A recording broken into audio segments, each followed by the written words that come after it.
In a world where brands fight for every bit of attention, some brand names, well, they stop you in your tracks. What? But what's in a name? A lot more than you'd think, especially when it comes to these businesses. Today, we're diving into the tales behind some of the weirdest company names out there. From tech giants to fashion icons, these names aren't just memorable. They're stories of inspiration, innovation, and sometimes pure chance. Let's start with the tech scene. By now, you probably think of a smartphone before you think of a fruit when you hear the word Apple. That's kind of weird when you think about it. Why name your technology company after a piece of fruit?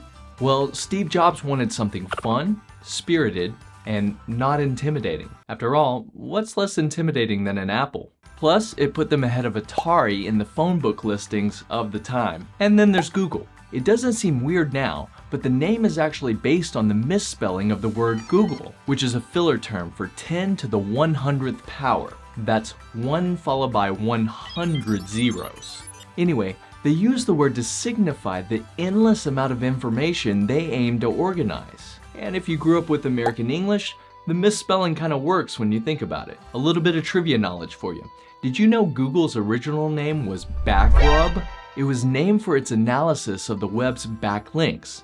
But I think it's better that they went with the misspelled one. Moving to fashion, an industry where the trend of securing a weird name has actually been reported upon by the Wall Street Journal and Slate. Let's just list off some of the weird names they reported. 99% is Pink House Mystique, Nanamika, SweatyRocks, Artfish, Wish Pig, Demon Lick, and my personal favorite, Puke Mark. But what's the reason for these sensational names? According to the Wall Street Journal, e-commerce was the game changer. Before e-commerce, brands could have a similar or even the exact same name and be completely oblivious of each other. But now, if a domain isn't available, entrepreneurs may have to spend hours racking their brain to think of the weirdest and strangest name they could think of just to secure the domain. In this environment, it's not hard to see why people are buying shirts from a brand called Puke Mark. But you don't have to get caught in that naming trap.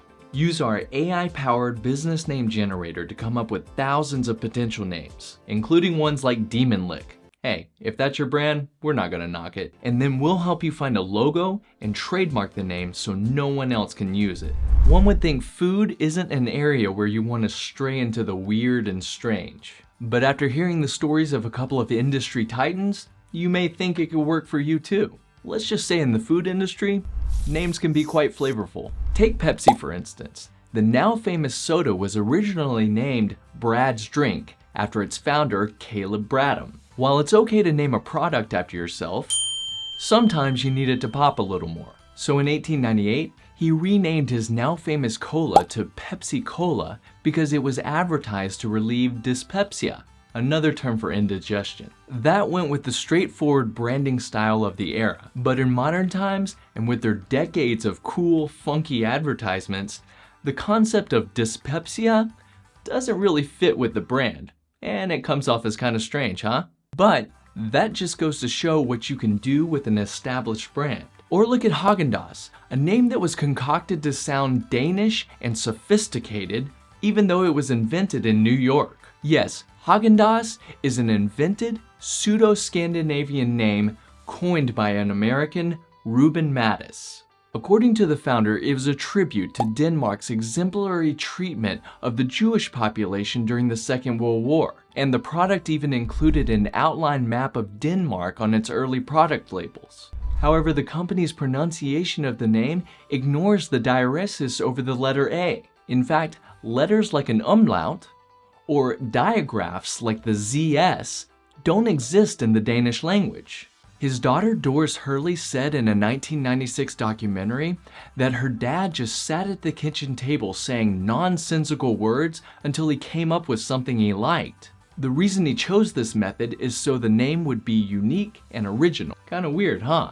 These stories show us that a name can be more than just a label. It can be a narrative, a strategy, or just something you blurted out at the kitchen table. So the next time you hear a weird business name, remember, there just might be a fascinating story waiting to be told. And remember, you don't need to sit at your kitchen table for hours saying nonsensical words. I mean, you can, but it'll be a little easier to use our AI-powered business name generator instead. Don't you think? What are your thoughts on these names? Inspired or just plain weird? Let us know in the comments below. And if you enjoyed this peek into the peculiar world of business names, give us a like, share, and subscribe to our channel. Until next time, keep asking, what's in a name? We'll see you next time.